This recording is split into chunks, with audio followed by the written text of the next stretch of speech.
अस्सलाम वालेकुम नाज़रीन, प्रोग्राम हादी सेहत में वेलकम। मेरा नाम हकीम नासिर अली मिन्हास है। उम्मीद करता हूँ आप सब खैरियत से होंगे। नाज़रीन, आज आपको जिस मर्दाना बीमारी के बारे में बताऊँगा वो है वेरिकोसील। वेरिकोसील क्या है, इसके कितने ग्रेड्स होते हैं, इसके असबाब और अलामात क्या हैं और तिब में इसका इलाज क्या है। वेरिकोसील एक ऐसा मर्ज़ है जिसकी वजह से बहुत से मर्द बांझपन का शिकार हो जाते हैं और औलाद पैदा करने के काबिल नहीं रहते। नाज़रीन, जैसे कि आप जानते हैं कि मर्दों के टेस्टिकल्स मौजूद होते हैं, एक दाएं जानिब होता है, एक बाएं जानिब होता है। ये टेस्टिकल्स एक थैली के अंदर मौजूद होते हैं जिसे हम स्कॉटम कहते हैं। वेरिकोसील से मुराद टेस्टिकल्स के गिर्द जो स्कॉटम के साथ वेन्स होती है उनका फूल जाना है। स्कॉटम से मुराद इंसानी जिस्म की वो थैली टेस्टिकल्स मौजूद होते हैं। ये मर्ज ज़्यादातर लेफ्ट टेस्टिकल्स में होता है। वेरिकोसील की एक काफ़ी कम्प्लेक्स टर्म है। इंसान के रिप्रोडक्टिव सिस्टम में टेस्टिकल्स शामिल होते हैं। ये टेस्टिकल्स के गिर्द ढीली स्किन स्कॉटम में मौजूद होती है। इन टेस्टिकल्स में रिप्रोडक्टिव सेल्स यानी कि स्पर्म्स बनते हैं। इन्हीं टेस्टिकल्स में टेस्टोस्टेरोन भी पैदा होते हैं। ये टेस्टोस्टेरोन अपने मसल्स की ताकत और सेक्सुअल कुव्वत के लिए इस्तेमाल होते हैं। स्कॉटम हमारे लिए इन टेस्टिकल्स को ठंडा रखते हैं जिससे हमारे स्पर्म्स की प्रोडक्शन के लिए टेम्परेचर मौजूद रहता है। टेस्टिकल्स के अंदर स्पर्मेटिक कॉर्ड के जरिए लटके होते हैं और स्पर्मेटिक कॉर्ड के अंदर काफ़ी वेन्स होती हैं। वो वेन्स जिनमें स्पर्म्स ट्रैवल करते हैं इसको वास डिफरेंस कहते हैं। जबकि एक वेन जिसका नाम टेस्टिकुलर आर्टरी है, यह खून को टेस्टिकल से वापस पेम्पनी कॉम्प्लेक्स से खून टेस्टिकल्स वेन्स में जाता है। वेन्स में वन वे वॉल्व सेल्स होते हैं जो कि खून को वापस टेस्टिकल्स में जाने से रोकते हैं। जब टेस्टिकल वेन्स में मौजूद ये वॉल्व डैमेज हो जाते हैं, ये काम सही तरह अंजाम नहीं दे पाते, जिसकी वजह से खून वापस टेस्टिकल्स को जाना शुरू हो जाता है।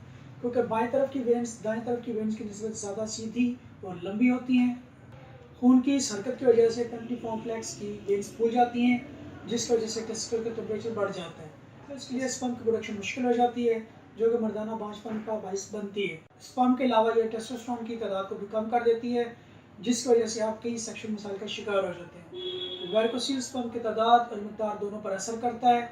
टेस्टिकल्स को एक खास मकसद के तहत जिस्म से बाहर रखा गया है क्योंकि इंसानी जिस्म का दर्जा हरारत ज़्यादा होता है, जबकि इसके मुकाबले में टेस्टिकल का दर्जा हरारत बाकी जिस्म से 1 से 2 सेंटीग्रेड कम होता है। नाज़रीन, आप बात करते हैं वेरिकोसील के ग्रेड्स के बारे में।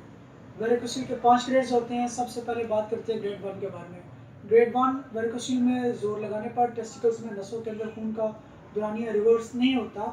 अगर लेटने या खड़े होने पर दोनों सूरतों में वेरिकोसील नज़र ना आए और ना ही मालिश को महसूस हो तो वो ग्रेड 1 वेरिकोसील है। ग्रेड 2 अगर लेटने पर वेरिकोसील महसूस नहीं होता और खड़े होने पर वेरिकोसील महसूस होता हो तो वो ग्रेड 2 है।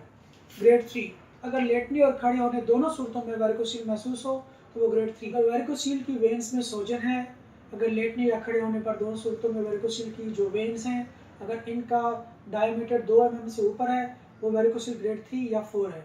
अगर वेरिकोसील में जोर लगाने पर टेस्टिकल में नसों के अंदर खून का दौरानिया रिवर्स होता है तो ये हायर वेरिकोसील के ग्रेड 3 या 4 में चला जाता है। ग्रेड 4 अगर लेटने और खड़े होने पर दोनों वेन्स नज़र आती हैं और हाथ लगाने पर महसूस होती हैं तो वो ग्रेड 4 है।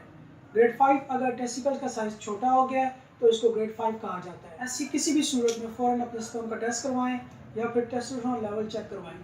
वेरिकोसील की मंदरजा झैल अलामात हैं टेस्टिकल्स में दर्द होना, टेस्टिकल्स में चुभन का होना, टेस्टिकल्स की थैली के नज़दीक सोजन, स्कॉटम के अंदर वेन्स का फूल जाना, टेस्टिकल्स का सिकुड़ जाना। इस बीमारी में खुशी के ऊपर एक उभार सा मालूम होता है जो नीचे से खुला हुआ और ऊपर से तंग और गिरादार होता है। मरीज़ चिड़चिड़ापन का शिकार हो जाता है, मरीज़ डिप्रेशन में चला जाता है। वेरिकोसील के असबाब के बारे में बात करते हैं। 15 से 30 साल के दरमियान मर्दों को वेरिकोसील होने के इम्कान ज़्यादा होते हैं। जो मर्द ज़्यादा वज़न उठाते हैं उनको ये मर्ज ज़्यादा होता है। ज़्यादा वज़न उठाने से बाईजानिब की टेस्टिकल की वेन्स पर ज़्यादा इफेक्ट होता है। गुर्दे की खराबी, मैदे की खराबी, कब्ज़, बवासीर, खून का गाढ़ापन या खून में कोलेस्ट्रॉल का बढ़ जाना, तम्बाकू नोशी, सिगरेट नोशी, शराब नोशी। ऐसे लोग जिनको मोटापे की बीमारी होती है उनको ये मर्ज हो सकता है।